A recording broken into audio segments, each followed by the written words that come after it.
Hey guys, tonight we begin with a topic. A little less philosophical and a lot more greasy. Medieval junk food. Even in a world without fast food chains, vending machines, or hot dog carts, people still found ways to snack. And let me tell you, some of it was delicious, some of it was disturbing, all of it was deeply medieval. So, before you get comfortable, take a moment to like the video and subscribe, but only if you genuinely enjoy what I do. And let me know in the comments where you're tuning in from and what time it is for you. It's always fascinating to see who's joining us from the world. Now, dim the lights, maybe turn on a fan for that soft background hum. And let's ease into tonight's journey together.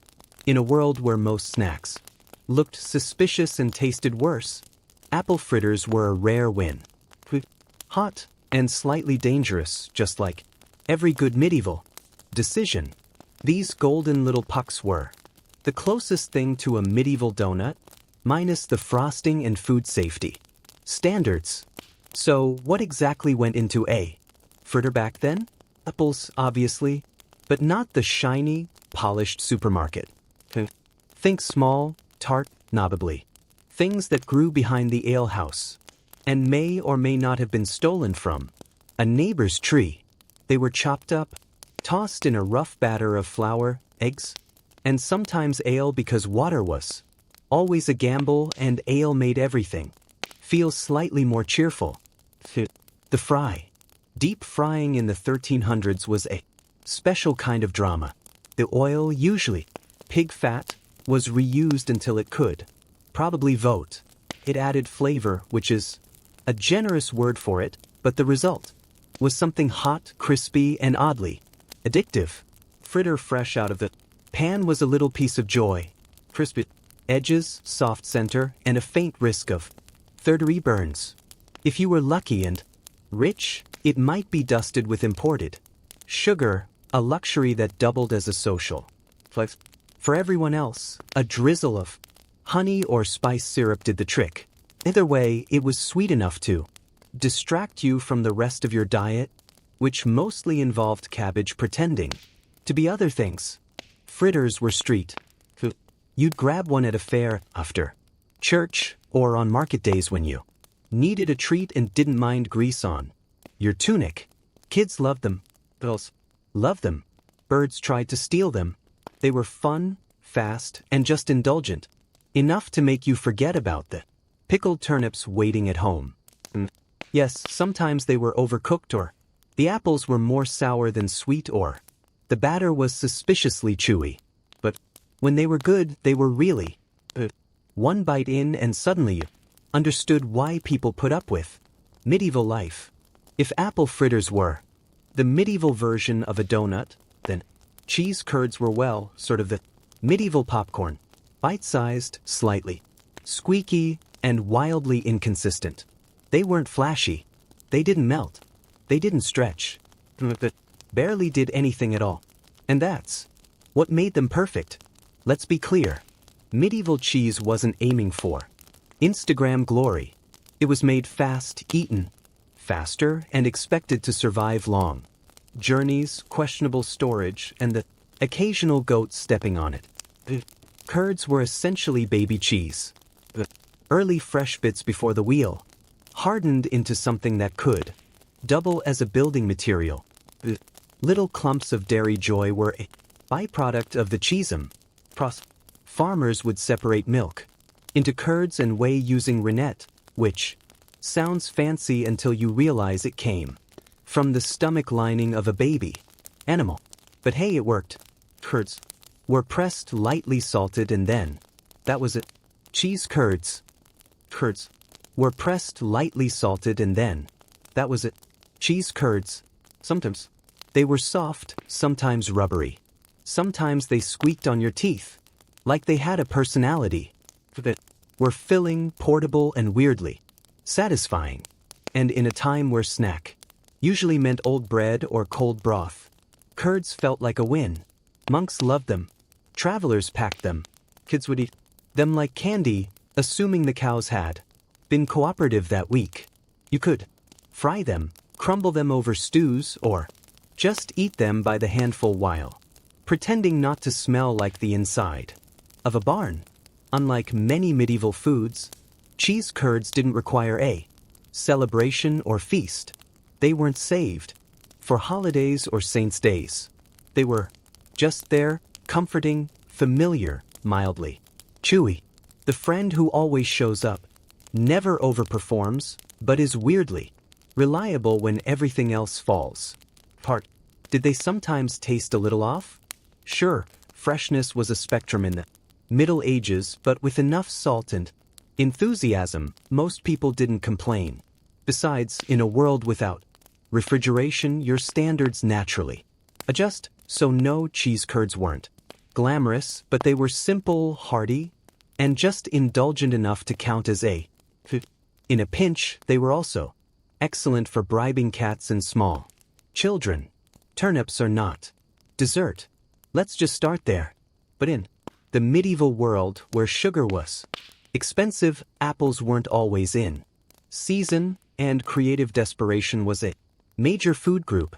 Someone somewhere looked at a turnip and thought, what if this were pie? And so the turnip pie was born. Be fair, it wasn't always awful. Sometimes it was even kind of good. Think mashed turnips, hopefully tender, blended with a bit of egg, maybe some honey or dried fruit if the cook was feeling generous, then baked inside a sturdy crust made of flour, water, and ambition. The result, surprisingly edible. At best, it was warm, a little sweet, and had that vaguely comforting root vegetable meets pudding.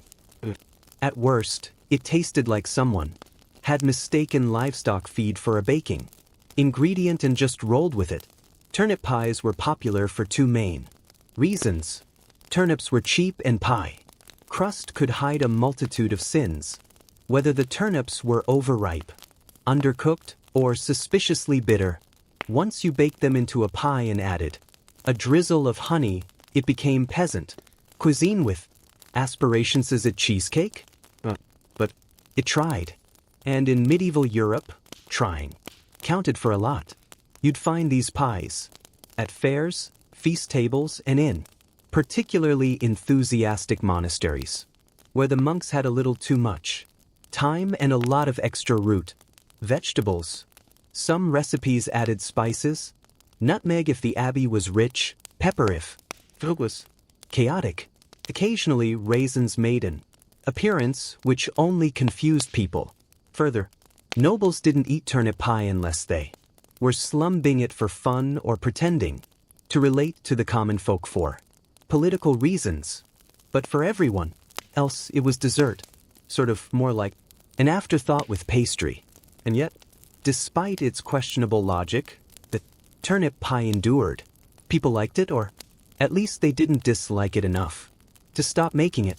It was cheap, filling, and mildly sweet, which for medieval food made it basically revolutionary. If the medieval world had a comfort food MVP, it was the meat pasty, a handheld pie stuffed with seasoned meat tucked into a folded crust and baked until it was golden brown or slightly scorched. Basically the medieval hot pocket minus the microwave and plus a genuine sense of danger. The beauty of the pasty was its portability. You could eat it on the road, in the fields, or while watching it public execution, whatever the day demanded. Wrapped in a thick pastry crust, it stayed warm for a while and protected the contents from dirt, rats, and the occasional peasant sneeze. But let's talk about that filling. Spices were often used to enhance flavor, or more realistically, to distract you from it. Pepper, sage, and garlic helped, but they couldn't completely hide the fact that the meat had been resting for a few days longer than it should have.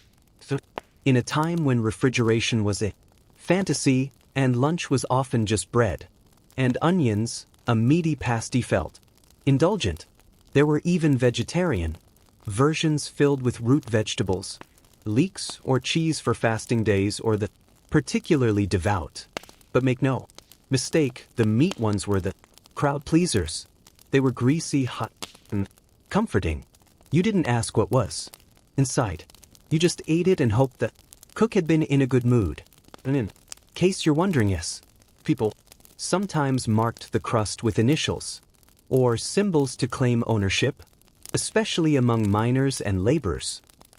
Some places the crust was extra thick, along one edge so it could be held with dirty hands and then tossed to the spirits, or more realistically to rats. So were they good? Often yes. Mysterious? Boys. But that was part of Tivan. You didn't eat a meat pasty to feel safe. You ate it because it tasted good and you were ready to accept the consequences.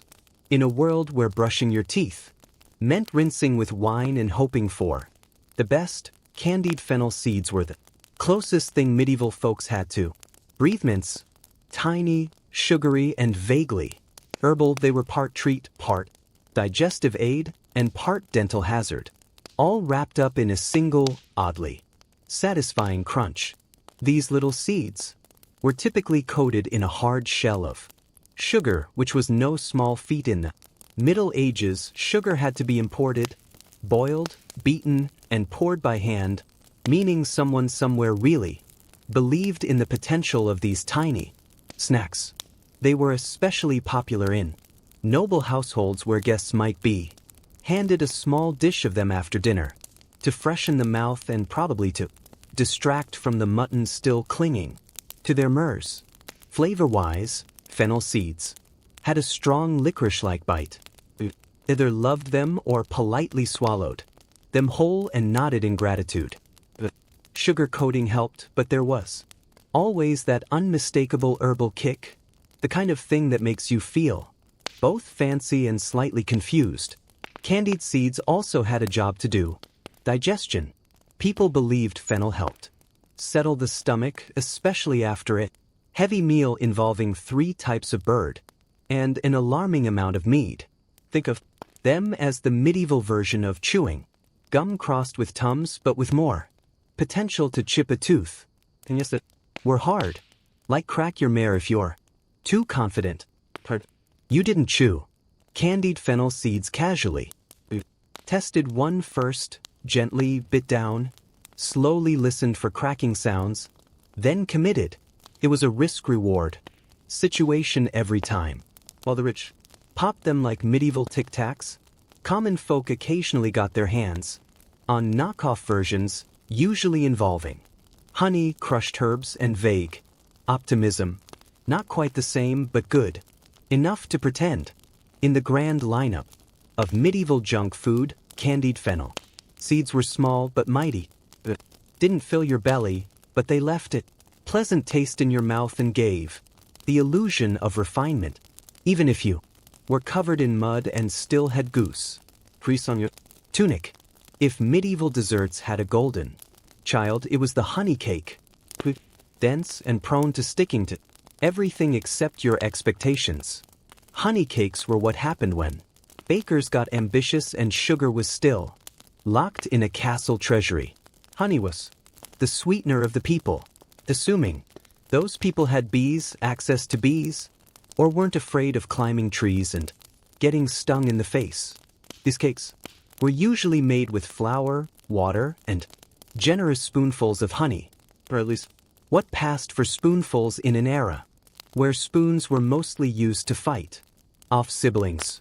The result? A firm, chewy slab that could either be a delightful snack or a makeshift doorstop, depending on how long it had been sitting near the hearth.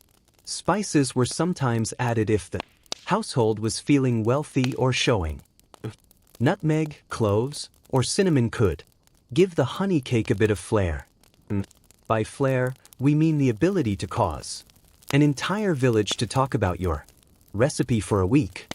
Dried fruits were also tossed in if they hadn't been stolen by the local children or turned into wine.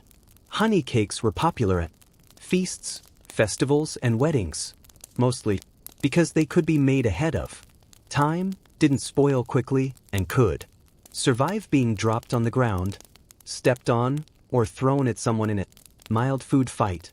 They were also used as Gifts, bribes, and occasionally passive, aggressive statements. Here, I made this for you. It's sweet, unlike your personality. Structurally, they weren't what you'd call delicate. Many resembled compact bricks. Slicing them required a sturdy knife and the quiet hope that no one was watching you. Struggle. Eating them was easier. Don't expect a fluffy bite. These cakes were built for medieval life. Durable and coated in enough sticky honey to make your hands feel like you lost a battle with it. But they were satisfying. Tasted like warmth and indulgence, like the rare moment you weren't chewing salted barley or chasing rats out of your cupboard. They were joy wrapped in sugar with just enough chew to count as cardio. Fried fish skin cracklings, possibly the most unexpectedly delightful snack to emerge from a culture that also thought eel pie was a good idea. These crispy, salty little strips weren't glamorous, but they were efficient. Waste not, want not, especially when you're working with it. Fish that frankly smells like it's judging you. Let's be honest, no one set out to invent this. More likely, so thrifty cook was left staring at a pile of discarded fish skins and thought, what if we just fried it? A splash of hot fat later and history was made, or at least something vaguely edible was born. Fish skin was plentiful, especially in coastal towns or near rivers where herring, cod, or whatever had been pulled out of the water was processed on site. The meat went to the stew pot, the heads went to the cat, and the skin that got thrown into a pan of bubbling oil and sizzled into submission. The result was surprisingly addictive. A thin, crispy snack that crunched like a dried leaf but tasted like concentrated ocean. A pinch of salt elevated the experience. A hint of garlic or herbs. Well, now we're flirting with culinary excellence. These cracklings weren't just tasty. They were practical, lightweight, perishable-ish, and high in fat. Exactly what a medieval body craved after a day of hauling firewood or defending sheep from someone else's sheep. Soldiers packed them. Sailors lived off them. Peasants sold them outside taverns for a few coins, and the satisfaction of feeding drunk people something louder than their conversation. Did it sometimes still have scales?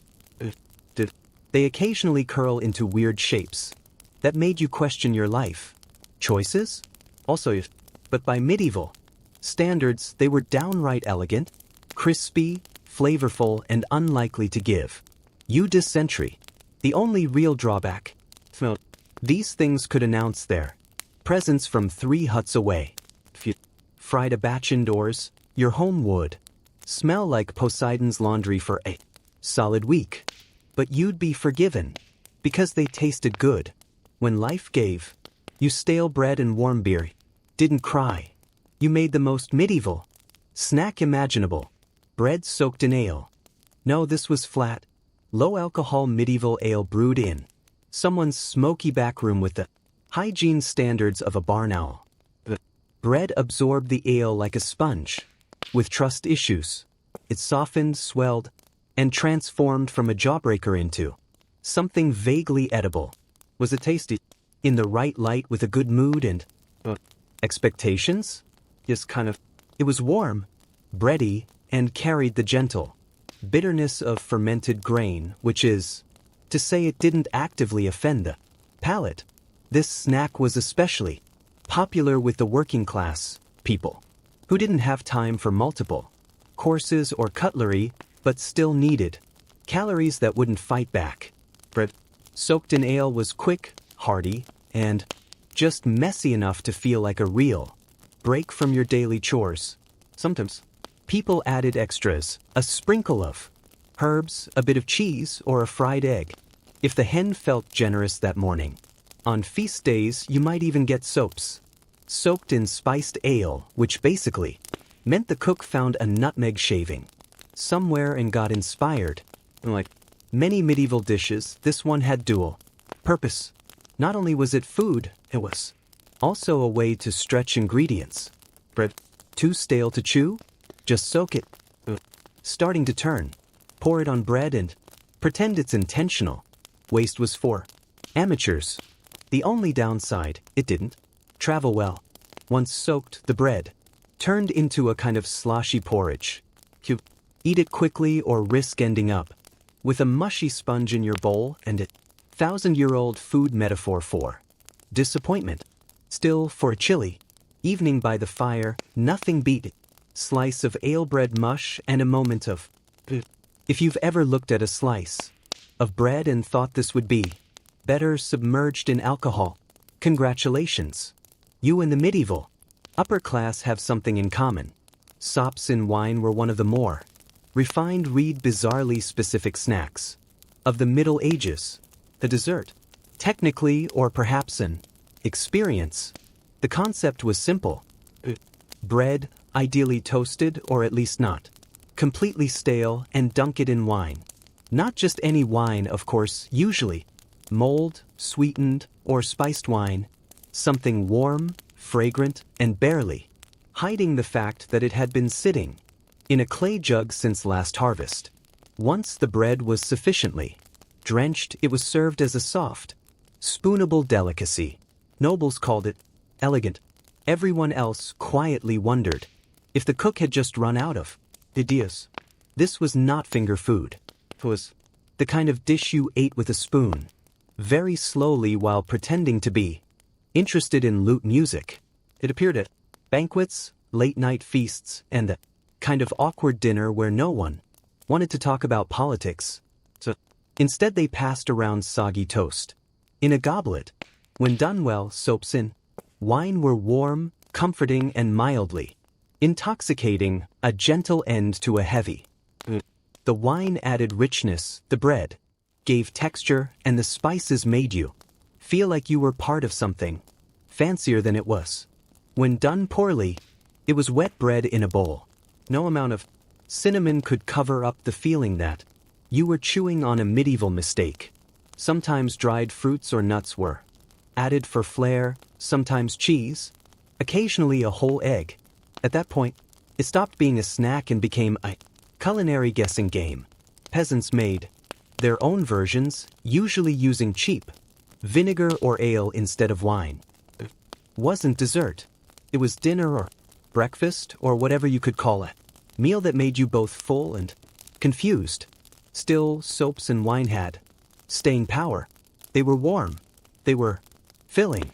And they gave medieval people a taste of indulgence, even if it did taste like sponge soaked in mold. Regret.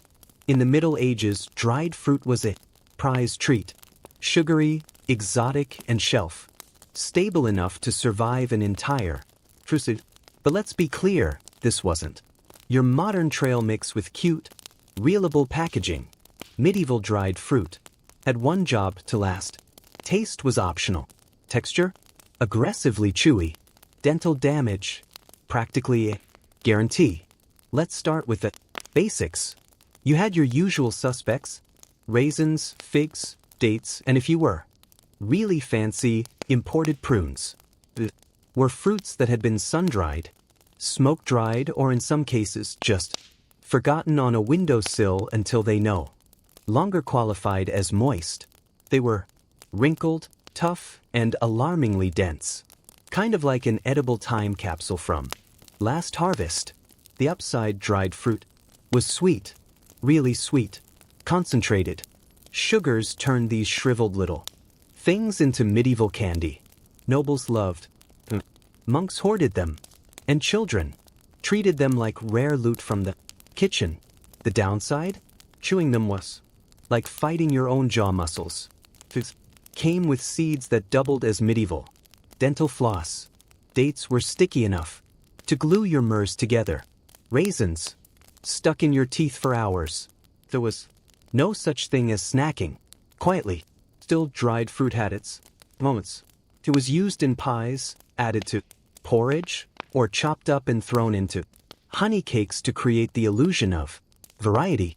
Rich folks might wrap them in pastry, drizzle them with rose water, or soak them in wine like they were trying to impress a guest from Florence. For commoners, getting your hands on dried fruit was a special occasion. Usually a holiday, a wedding, or the one day a year someone remembered existed. When that happened, you'd eat slowly, respectfully, possibly while hiding in the barn so you didn't have to. Storage was easy. Dried fruit didn't spoil quickly and was often kept in little cloth sacks or clay pots.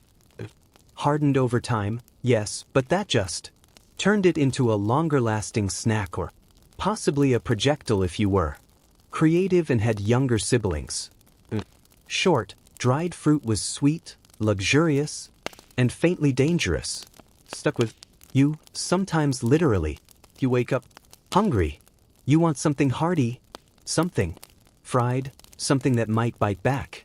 Enter the blood pudding ball, a medieval snack so dense, so bold, so unapologetically iron-rich, it makes modern sausage rolls look like timid bread sticks, born out of the noble tradition of using every part of the animal.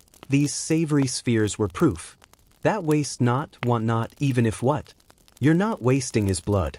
Let's unpack it. First, you collect fresh animal blood, usually pig, though honestly, any blood would do in a pinch. You then mix it with oats, onions, so that's beef, fat, and spices.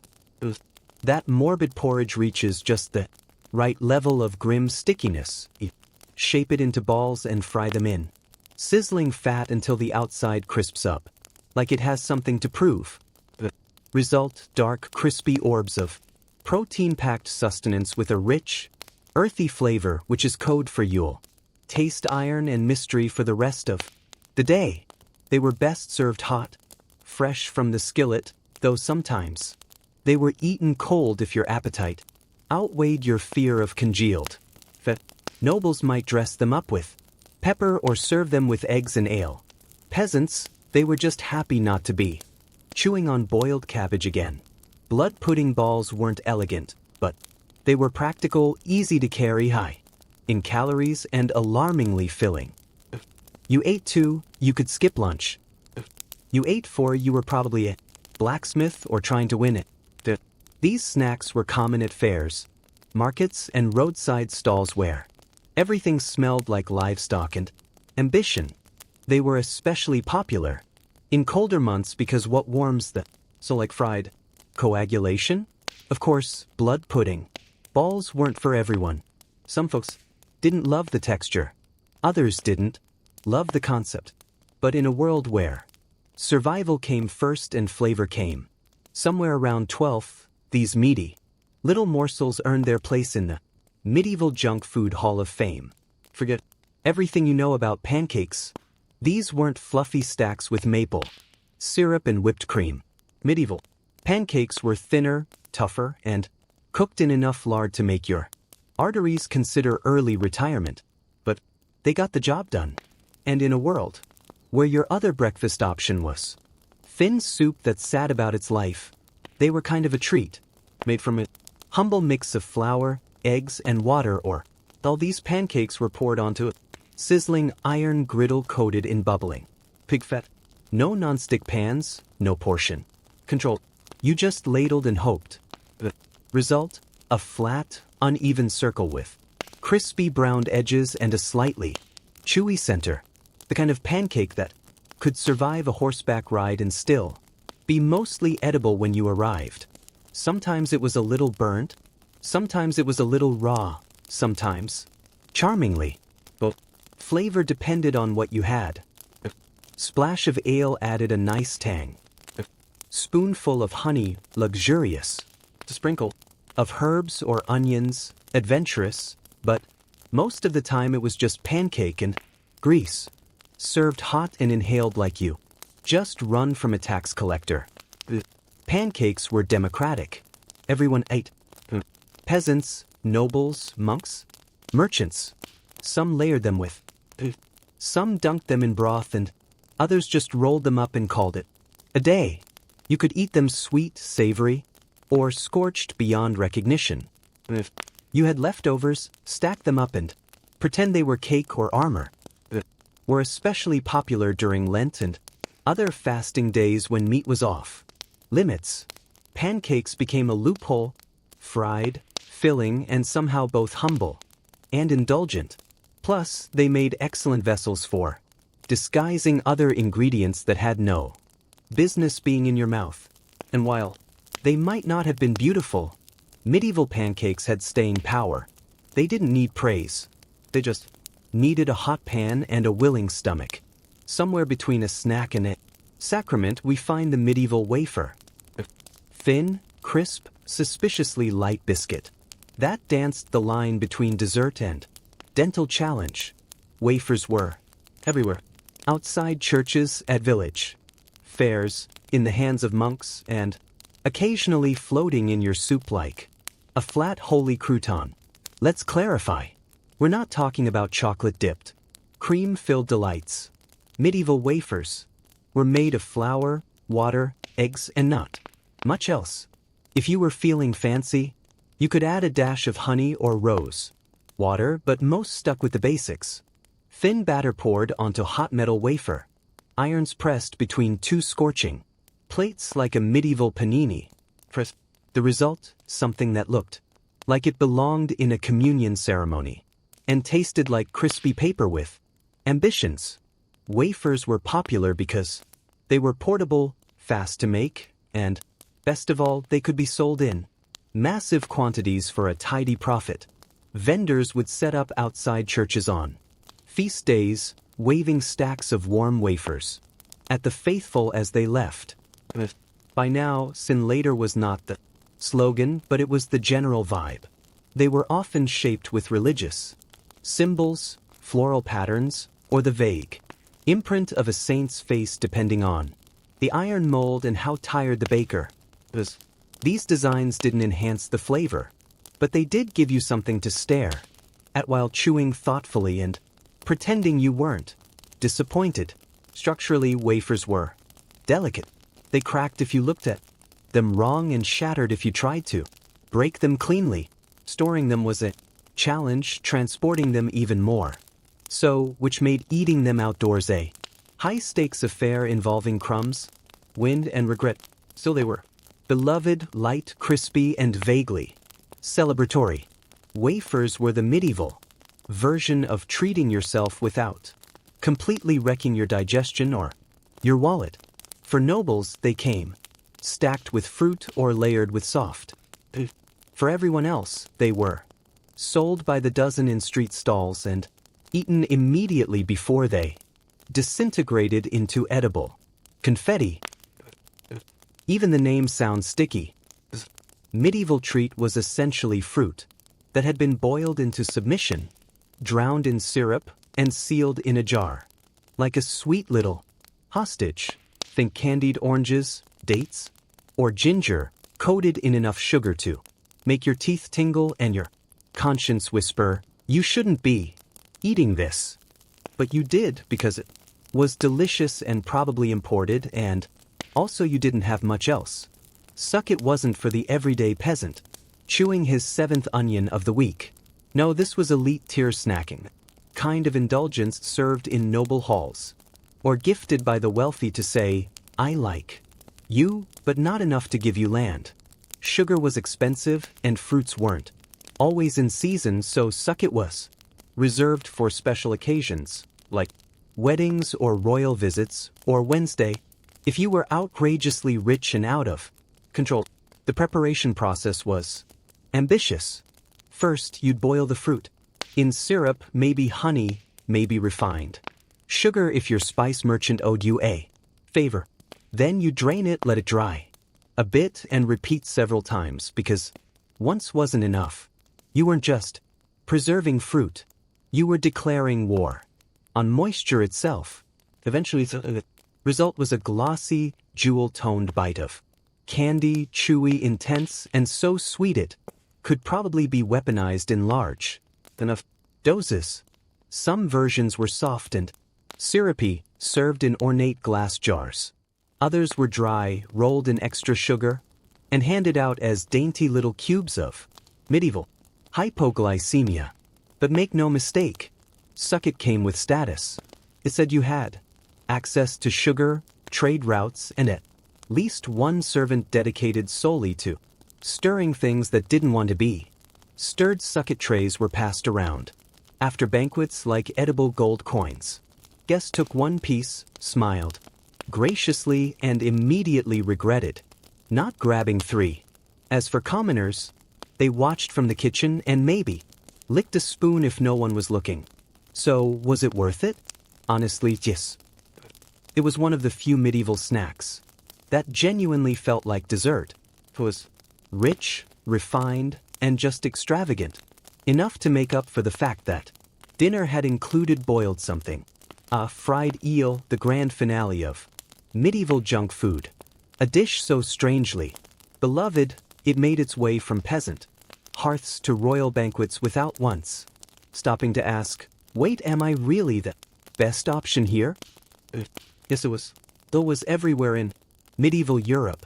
Rivers and streams practically writhed with them, and they were easy to catch, cheap to cook, and, when fried, surprisingly crispy, slippery when raw, bonier than expected, and shaped like the villain in the fish-themed horror story eel was still eaten by the bucket, because it was tasty and more.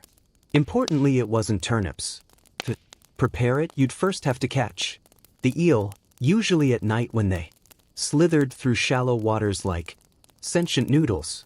The unpleasant task of skinning them, which was less like prepping a fish and more like wrestling a wet rope that didn't want to die. Once subdued, the eels were. That's right. Wasn't technically meat, so it slipped through the dietary loopholes like itself. Monks ate it. Nobles flaunted it. Kings had it stuffed into pies and paraded across banquets like the serpent it always wanted to be. Sure, it had bones, lots of them, and yes, it occasionally wriggled long after. But if you could get past that, and the haunting feeling that you were eating a villain from a cautionary folktale, fried eel was genuinely delicious. Crispy skin, tender inside, and just greasy enough to make you feel like you were living a little too dangerously for a Wednesday afternoon. Today, it might seem bizarre. Back then, it was a delicacy, a slippery little miracle that kept bellies full and menus. In the ancient world, Mesopotamia stood at the crossroads of mystery and mythology, and nowhere was this more evident than in how they viewed dreams. To the Sumerians, Akkadians, Assyrians, and Babylonians, a dream wasn't just a private, meaningless experience. It was a divine telegram, a supernatural email, sent directly from the gods to the subconscious, and ignoring it, that was like leaving a message from Enlil, unread, dangerous. By around 2500 BCE, Mesopotamians had developed a full-blown system of dream interpretation recorded on clay tablets in cuneiform script. These weren't bedtime novelties. Were used in statecraft, medicine, and religious rituals. Kings would delay wars if a troubling dream suggested bad omens. Farmers wouldn't plant crops if they saw a goat fly across the sky in their sleep. The world they believed was constantly speaking. It was your job to listen with your eyes closed. Professional dream interpreters called Baru priests were the ancient equivalent of Freudian analysts minus the couch. They were trained in libraries of omen texts like the Ishkar Zak, an elaborate dream manual that categorized dreams and their meanings in sometimes absurd but eerily precise ways. Dreaming of eating, this good omen. Dreaming of your teeth falling out, expect death in the family. Dreaming of sex with a goddess? Congrats. You're either divinely favored or cursed with arrogance. These dream books didn't claim to guess meanings. They presented cause and effect.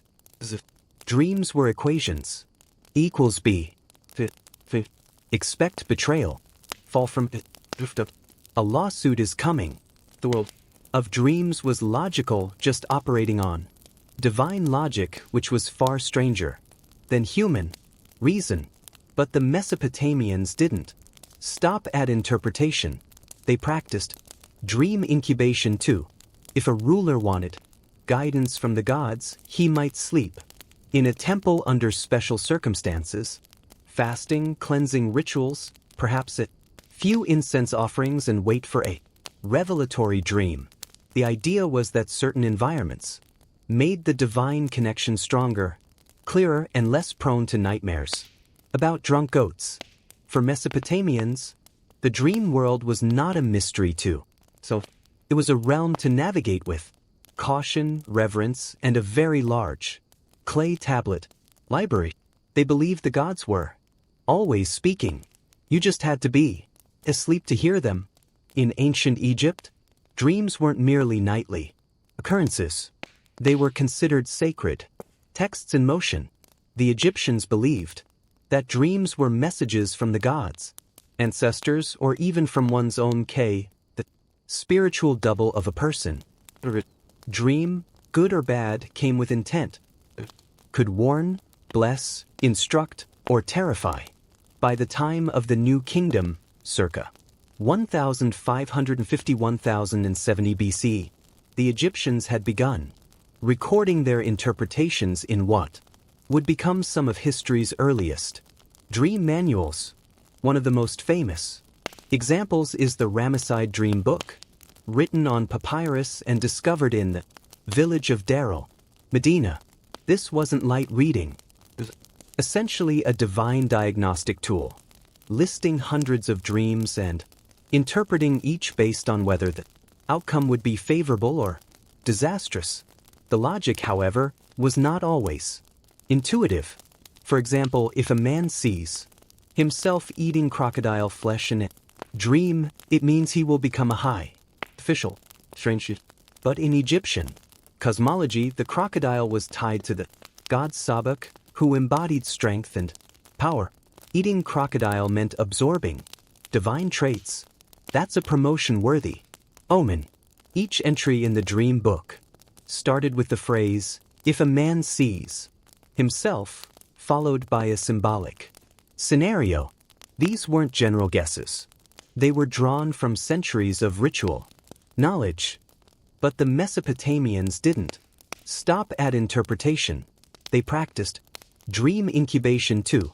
If a ruler wanted guidance from the gods, he might sleep in a temple under special circumstances, fasting, cleansing rituals, perhaps a few incense offerings, and wait for a revelatory dream. The idea was that certain environments made the divine connection stronger, clearer, and less prone to nightmares. About drunk goats. For Mesopotamians, the dream world was not a mystery too. So it was a realm to navigate with caution, reverence, and a very large clay tablet library. They believed the gods were always speaking. You just had to be asleep to hear them. In ancient Egypt, dreams weren't merely nightly occurrences. They were considered sacred texts in motion. The Egyptians believed that dreams were messages from the gods, ancestors, or even from one's own the spiritual double of a person. Dream, good or bad, came with intent. Could warn, bless, instruct, or terrify. By the time of the New Kingdom, circa 1550-1070 BC, the Egyptians had begun recording their interpretations in what would become some of history's earliest dream manuals. One of the most famous examples is the Ramesside Dream Book, written on papyrus and discovered in the village of Darel, Medina. This wasn't light reading. It was essentially a divine diagnostic tool, listing hundreds of dreams and interpreting each based on whether the outcome would be favorable or disastrous. The logic, however, was not always intuitive. For example, if a man sees himself eating crocodile flesh in a dream, it means he will become a high official. Strange. But in Egyptian cosmology, the crocodile was tied to the god Sabak, who embodied strength and power. Eating crocodile meant absorbing divine traits. That's a promotion-worthy omen. Each entry in the dream book started with the phrase, "If a man sees," himself, followed by a symbolic scenario.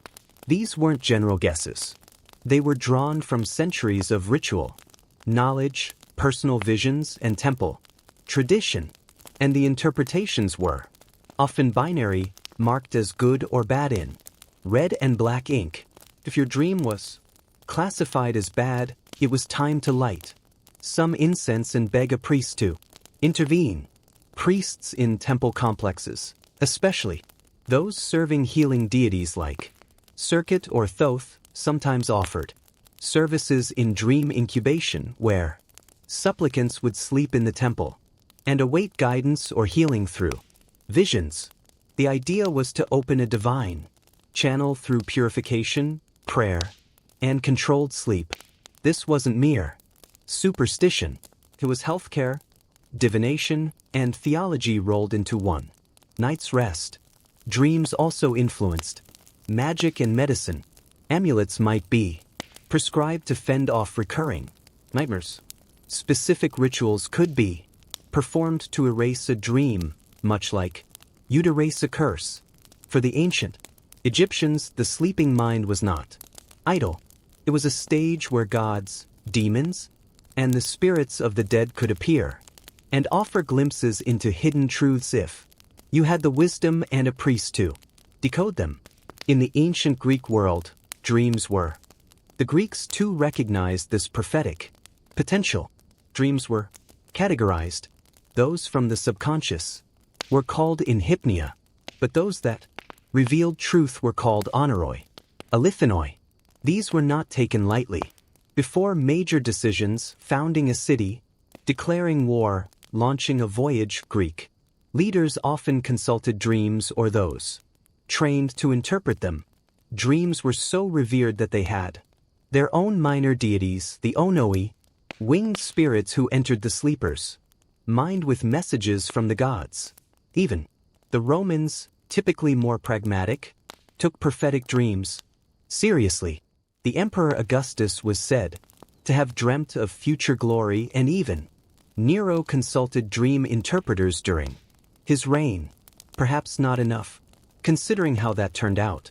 But Roman general Scipio Aricanes, before defeating Hannibal, reportedly had a dream of victory sent by the spirits of his ancestors.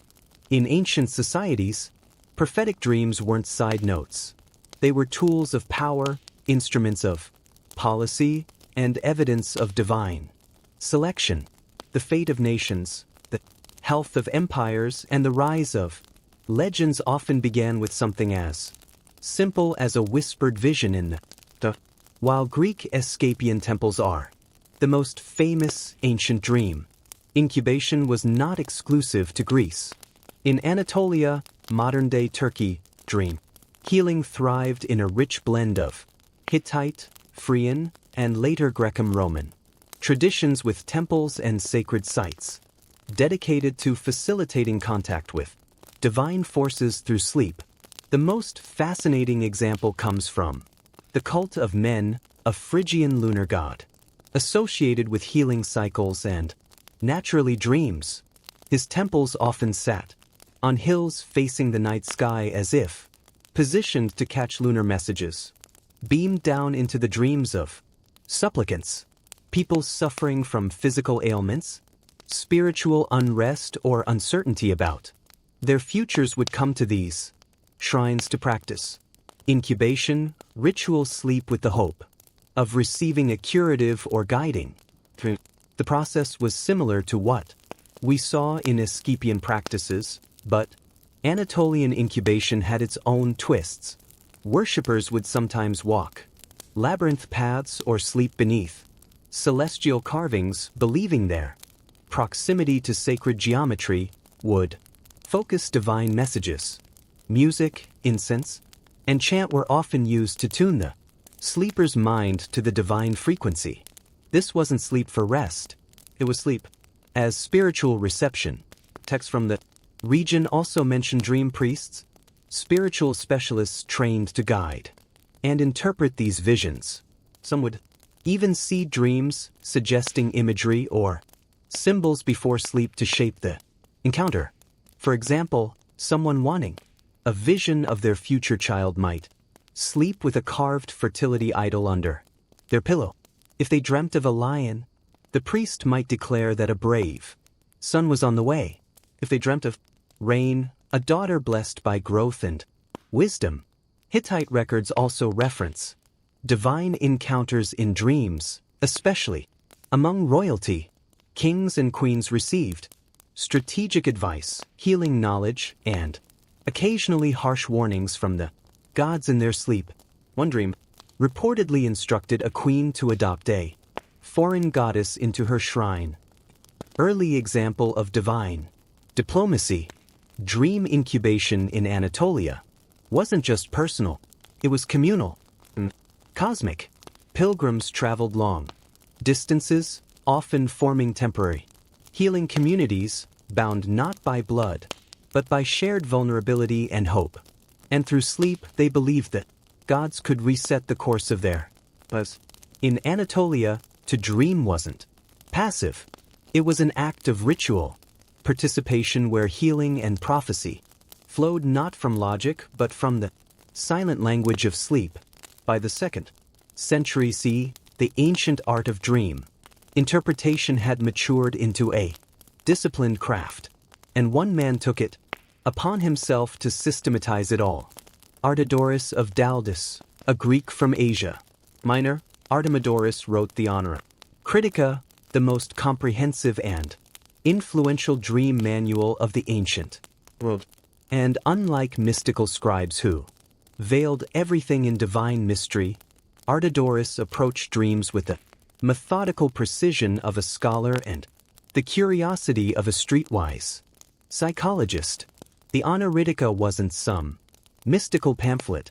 It was a 5-book tome written in clear Greek filled with thousands of dream scenarios and their meanings culled from personal interviews, temple records, and public performances. Artemidorus claimed he spent decades collecting dream accounts from people of all walks of life: sailors, merchants, prostitutes, soldiers. Logic: if you want to understand the soul of a culture, listen to its dreams. He organized dreams into categories: actions, animals, professions, bodily functions, even types of relationships. Dreaming of flying, that could suggest freedom or arrogance. Dreaming of being naked in public, depending on your social class, it might mean shame or future power. Dreaming of teeth falling, that meant a loss, usually of relatives, that one seems to have stuck through the centuries. But what makes Artemidorus unique is that he emphasized context. Unlike earlier dream books, which gave static meanings, Artemidora stressed the importance of the dreamer's status, gender, occupation, and current circumstances. A wealthy man dreaming of a shipwreck meant business troubles. A poor man dreaming of the same thing might find new fortune. Interpretation wasn't one size fits all. It was tailored, almost like early psychotherapy. Artemidorus also tackled symbolism hidden. He understood that dreams used metaphor and irony. The dream of dying didn't mean death. Could mean renewal. A dream of sex didn't always refer to desire. It might signal dominance, power struggles, or guilt. His interpretations walk a strange line between deeply logical and incredibly bizarre. The Honoritica wasn't just a curiosity. It was used for centuries across the Roman Empire and Xanten world. It influenced medieval dream interpreters and was translated into Arabic, keeping the flame alive long after classical temples fell. With art, Theodorus, the dream became a text to be studied, decoded not just for prophecy, but for insight. He may not have believed dreams came from gods, but he certainly believed they came from somewhere deep, strange, and worth exploring. Not all dreams in the ancient world were gifts from the gods. Some were terrors from the depths, dark, haunting visions believed to come from restless spirits, demonic forces, or even the underworld itself. Weren't seen as mere bad nights of. They were warnings, punishments, or omens of things to come. Babylonians were among the first to differentiate dreams of divine origin from those that came from malevolent forces. If a dream caused fear, illness, or distress, it was considered polluted, and a priest would be called to perform apotropaic rituals, cleansing spells, offerings, or symbolic actions designed to neutralize the dreams. For example, if someone dreamed of being chased by a demon, the interpreter might recommend sleeping with a protective amulet under the pillow or burning cedarwood incense to ward off evil spirits. The Egyptians also had a well-developed idea of nightmare prevention. Certain dreams were believed to be caused by malicious entities, including the amulets bearing the Eye of Horus, or images of Bez, the dwarf god who protected households from dark forces, were warned to guard against these attacks. Some people even recited dream erasing spells upon waking, treating the nightmare as a contagious curse that had to be spoken out of existence. For him, the nightmare was not just a spiritual warning, but a psychological one, an indication that your inner self was out of balance. Even the Romans, practical as ever, feared dreams of certain animals, like owls, snakes, or wolves as signs of impending death, betrayal, or they believed the dead could visit the living through dreams, sometimes to cues. In every culture, nightmares were more than bad dreams. They were seen as cosmic red flags, reminders that the seen and unseen worlds were always connected, and that even in sleep, there was no true escape from fate. In the ancient world, dreams weren't just spiritual, they were political. Rulers, priests, generals, and prophets often weaponized dreams to justify decisions, sway public opinion, or consolidate authority.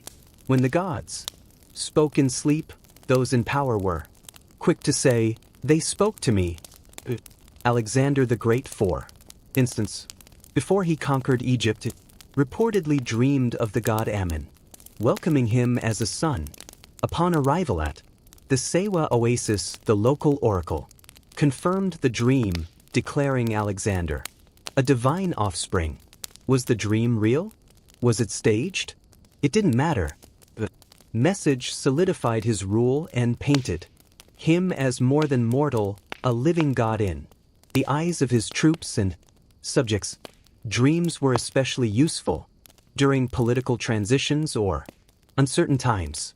In ancient Rome, Augustus claimed to have dreamed of a great victory at Actium, which he won against Mark Antony and Cleopatra. Afterward, this dream was immortalized in literature and coins, turning it into a sacred narrative. Later emperors followed suit. The gods supported your dream, who dared oppose your actions. Priests and oracles often played into this. Interpretation became a theological tool, especially when it aligned with the interests of a ruler or temple elite. Suppose a rebellious governor disaster. The priest might interpret it as divine punishment for challenging imperial authority. On the flip side, dreams of fruitfulness and victory, interpreted correctly, could embolden leaders to begin campaigns, raise taxes, or enact reforms. This wasn't limited to men. Queen Hatshepsut of Egypt claimed in temple inscriptions that her birth was foretold in a dream by the god Amun, who appeared to her mother and prophesied divine rulership. By framing her reign as destined in dreams, she strengthened her legitimacy in a male-dominated throne. Prophets in the Hebrew Bible also used dreams to challenge kings. Daniel, for instance, interpreted Nebuchadnezzar's dream of a great statue forecasting the rise and fall empires. It wasn't just dream reading. It was geopolitics wrapped in allegory. In every civilization, dreams allowed leaders to say, "This is not just my. It is the will of heaven." Whether divine revelation or calculated propaganda, dreams were a powerful currency, turning the subconscious into statecraft, one vision at a time. Though the ancient temples have crumbled, and the priests of dream now sleep beneath layers of dust, the legacy of ancient dream interpretation lives on, whispering through time, science, and psychology. Much of what we believe today about dreams, our fascination with symbolism, recurring motifs, even nightmares, has roots in ancient frameworks that tried to make sense of the sleeping mind. The medieval world inherited these traditions wholesale. Islamic scholars translated the Anjuro Critica of Artists into Arabic, refining and expanding on it. In Islamic mysticism, dreams became deeply respected as means of divine guidance. Meanwhile, Christian monks and theologians began cataloging dreams of saints and martyrs, visions that often predicted future miracles or divine justice. The same structure remained. Sleep as a portal to the sacred, dreams as veiled messages, and interpreters as the bridge between human and divine. Fast forward to the 19th and 20th centuries and we meet Sigmund Freud. Despite rejecting religious interpretations borrowed heavily from the symbolic structure pioneered millennia before. In the interpretation of dreams 1899, Freud argued that dreams expressed repressed desires and fears, but he still used ancient tools: metaphor, symbol, narrative. Protege Carl Jung went further, describing the dream world as populated by archetypes, universal figures like the shadow, the hero, and the wise old man, eerily similar to figures one might find in a Greek temple or Babylonian omen list. Even modern neuroscience, while stripping dreams of their mysticism, still respects their complexity. REM sleep, lucid dreaming, and the influence of trauma or memory on dream. These ideas echo ancient notions that dreams reflect both the health of the body and the state of the soul. Pop culture too carries on the from film and literature to tarot and New Age spirituality. Dreams remain a source of fascination, whether it's a horror film based on sleep paralysis or a dream journal app promising self-discovery. The ancient idea still pulses beneath that what we see in sleep matters. Ancients may not have had brain scans or sleep labs, but they understood something we still chase today are not random. They're stories, signals, or shadows whispered in the language of gods, ancestors, or ourselves. The question remains the same across time: what is your dream trying to help? In the mid-9th century, the United States was a country stretching at the seams. By 1860, California had been a state for a full decade, but it often felt more like a distant cousin than a sibling.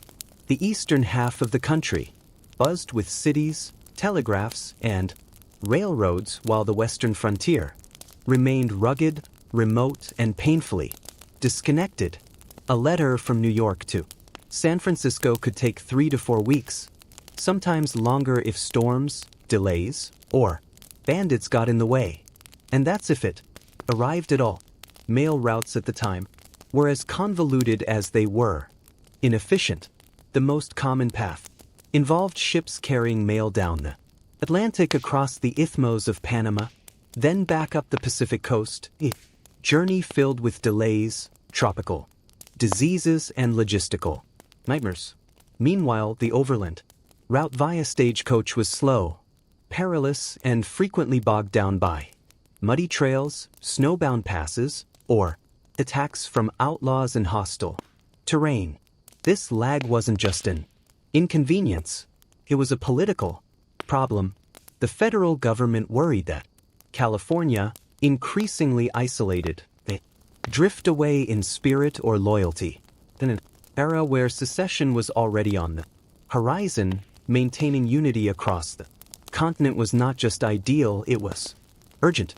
Entrepreneurs and visionaries began floating bold solutions, bolder than the idea of creating a central relay system using the one thing the American West had in abundance: open land and fast horses. If skilled riders could gallop across the country in shifts, swapping horses at stations every 10 to 15 m, maybe, just maybe, they could cut delivery time from weeks to just 10 days. It was an insane proposal. The route would be nearly 2,000 m from St. Joseph, Missouri to Sacramento, California. It would cross mountains, deserts, rivers, and territories that had barely been mapped. There would be extreme heat, freezing nights, and the ever-present danger of ambush. But if it worked, it would be the fastest communication line between East and West. The problem was clear. America was expanding faster than its infrastructure. And so, with a mix of desperation, ambition, and pure frontier, and Weddell, based in Missouri, the trio William H. Russell, Alexander Major, and William B. Weddell were already veterans in the overland shipping world. Their company was responsible for hauling freight and government supplies across the wild frontier. But in 1860, they set their sights on a far more radical goal: speeding up mail delivery to California in the shortest time possible. At the time, Russell in particular was feeling the pressure. His reputation was on the line due to financial scandals and failed ventures. He saw the Pony Express not just as a patriotic service, but as a personal redemption arc, a way to restore his name and gain favor with the government.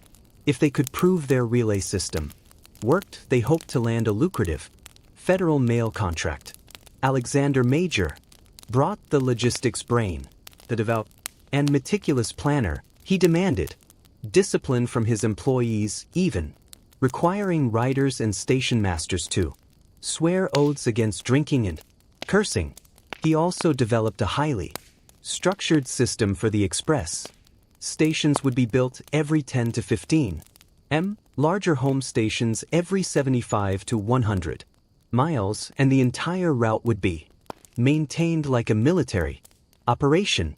William B.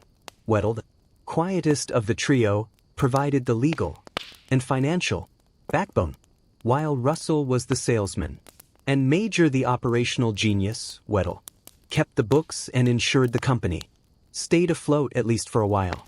Together, the three poured hundreds of thousands of dollars into the venture. They bought over 400 horses, hired more than 80 riders, and built roughly 190 stations across the most remote parts of the frontier. They knew it was a gamble, and they knew the route would be grueling, but also knew that whoever solved the communication crisis would earn a permanent place in American history. And so, without any government funding, launched the service themselves. It was a bold move, financially reckless, logistically insane, and yet deeply symbolic of American grit. In April of 1860, Pony Express was ready to ride.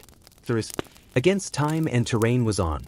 Creating the Pony Express route was like building a fragile bridge across a continent with no safety net and almost no margin for error.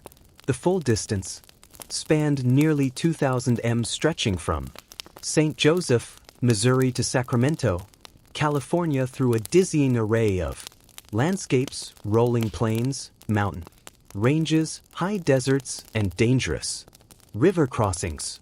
To make this insane idea work, the founders built a chain of approximately 190 relay stations spaced every 10 to 15 miles, about the distance a horse could ride at full speed before tiring.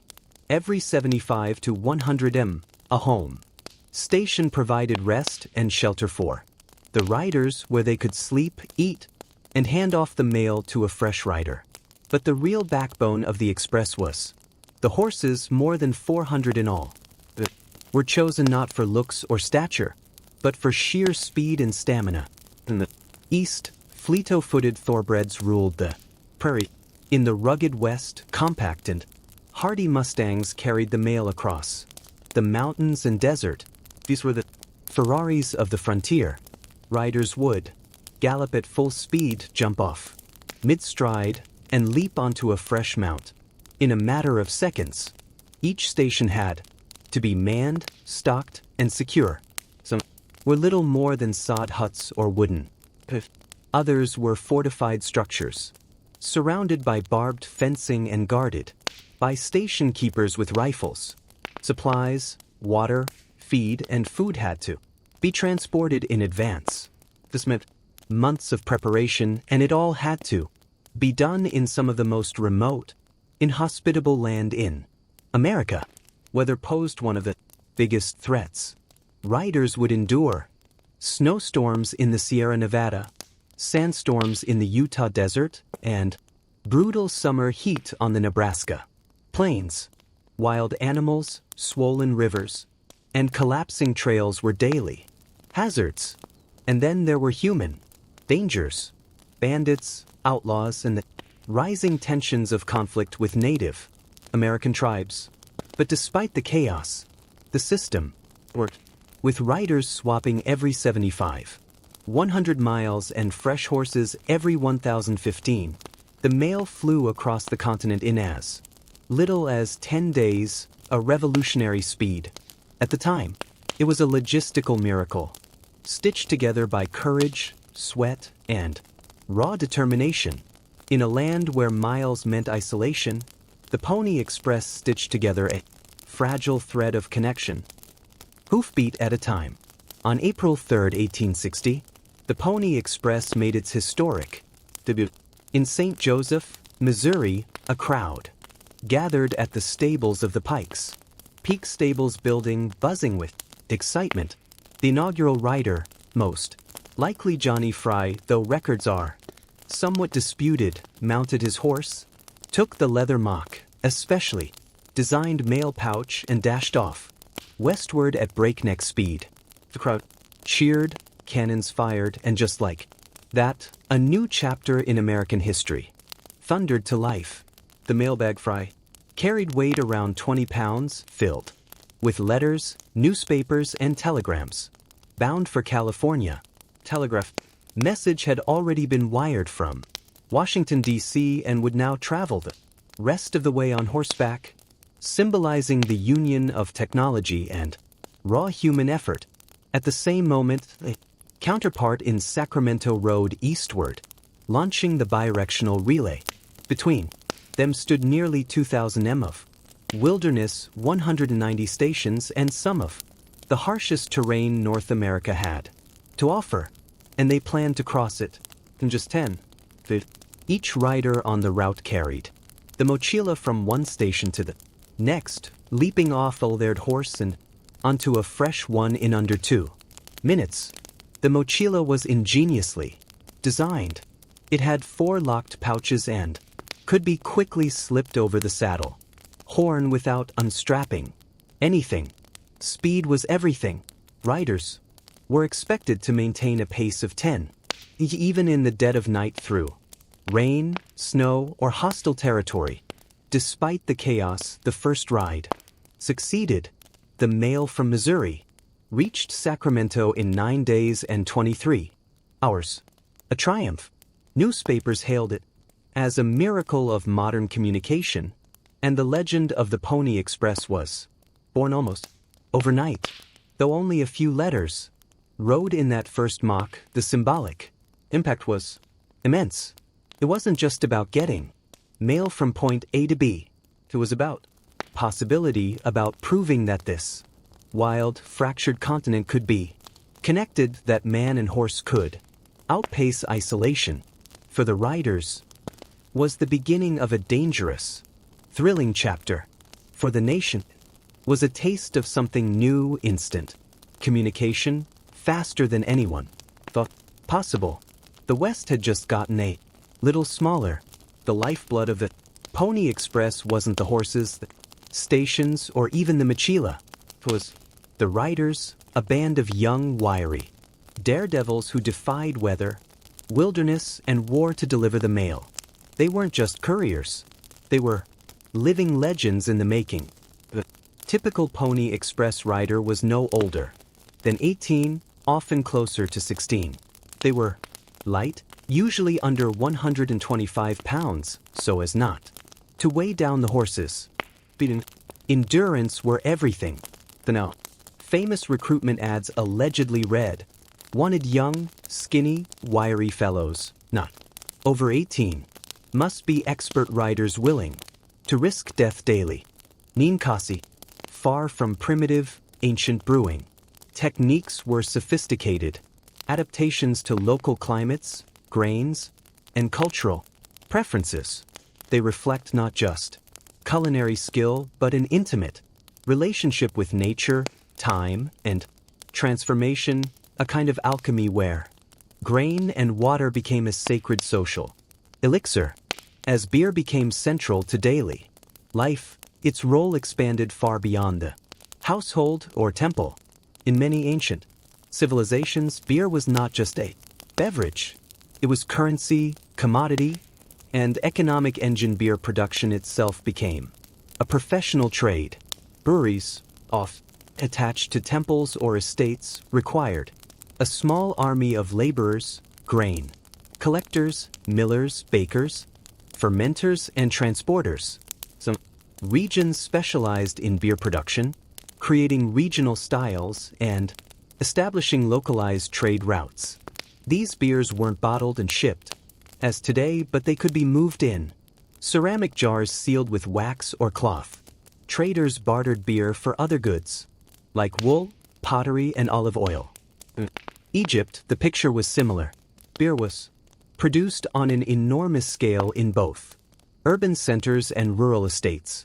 Breweries were often attached to state granaries, and their output supported workers, soldiers, and temple activities. Beer was taxed, tracked, and stockpiled like any strategic resource. In hard times, beer even became a bartering tool in place of scarce currency. Beer also played a role in long-distance trade. Clay vessels with residues of barley-based brews have been found as far apart as the Levant, Cyprus, and Nubia, suggesting that fermented beverages were exchanged alongside luxury items. While wine would eventually dominate elite markets, beer remained the people's drink, embedded in every transaction from village markets to temple distributions. Its portability and perishability made beer a uniquely local economic product, but one with national importance. Its production supported farmers, artisans, merchants, and priests alike. It was both daily sustenance and state infrastructure. In short, ancient beer wasn't just consumed. It was counted, traded, stored, and spent. It helped build pyramids, fund temples, and sustain empires. A mug of beer may have cost a few copper coins, but behind it stood a microcosm of civilization. In the ancient world, beer was the great equalizer. Everyone drank it, but not everyone drank the same. Just as with food, clothing, and language, beer reflected and reinforced the rigid social hierarchies of the while commoners sipped thick, hearty brews for survival, the elites turned beer into a status symbol, ritual offering, and sometimes even a political tool. Among the Sumerians and Adians, workers were issued daily beer rations. Their brews were dark, unfiltered, and dense, more stew than drink, but incredibly nourishing. These were functional beers meant to sustain laborers in hot, arid conditions. Yet even here there was variation. Some tablets mention at least 9 distinct types of beer ranked by quality and purpose. The better versions were often reserved for scribes, priests, or administrators, showing that beer was already being used to draw class lines. In Egypt, the contrast was even starker. While everyday Egyptians drank a thick beer made from emma wheat and flavored with dates, the wealthy enjoyed refined brews, lighter, sweeter, and sometimes filtered. Tomb paintings depict nobles with goblets of golden beer seated under palm fronds while servants poured from elegant jars. For the upper classes, beer was not just sustenance, it was an aesthetic experience. Pharaohs and their families received beer offerings daily, often alongside wine and bread. The libations weren't mere tradition, but reflected power. Only the rich could afford dedicated brewing staff, access to the finest ingredients, and the leisure to enjoy beer recreationally, rather than depend on it for calories. Beer also served diplomatic and ceremonial functions during feasts, treaties, or religious festivals. Offering beer of high quality signaled wealth and respect. Not offering beer, that could be seen as an. So, interestingly, the brewing profession itself mirrored this divide. In homes and villages, women or slaves typically brewed the family's supply. But in temples or elite households, professional brewers, sometimes trained and salaried, handled production. The beer that flowed from temple vats was better regulated, better taxed, and more politically significant. So while beer was universal, its taste, texture, and meaning varied wildly depending on who you were. For some it was daily fuel. For others, it was an expression of divinity, wealth, and refinement. Every jar, ancient beer carried not just flavor, but a quiet signature of social status foaming at the rim. Thousands of years have passed since Sumerian priestesses chanted to Ninkasi, or Egyptian workers sipped beer beneath pyramid shadows. The legacy of ancient brewing still lives on in our recipes, rituals, economies, and cultural memory.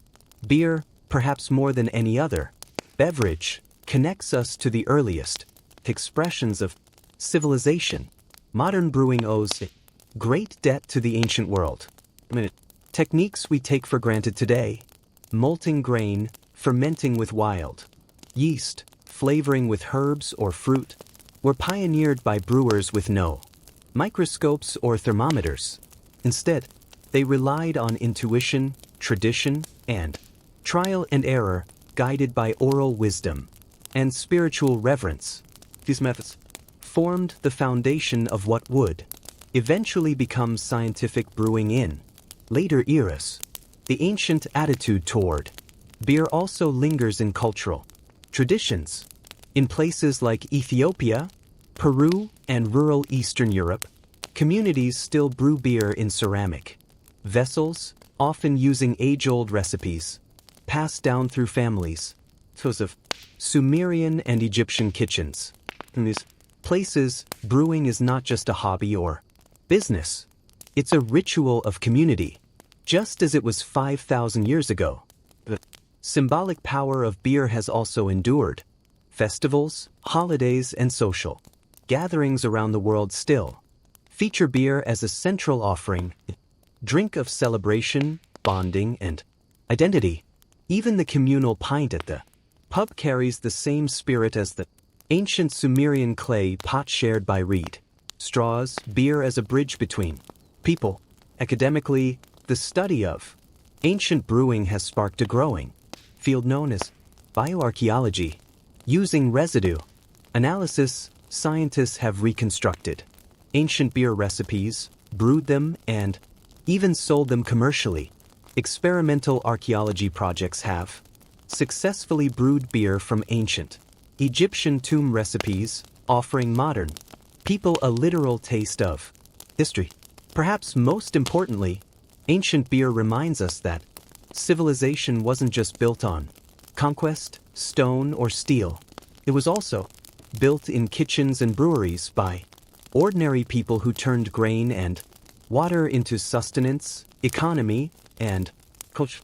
It was made by women, consumed by workers, and offered to gods. So the Next time you raise a glass, remember, you're not just drinking a beverage. You're participating in one of humanity's oldest and most universal rituals, a legacy brewed over millennia, and still fermenting in every corner of the world.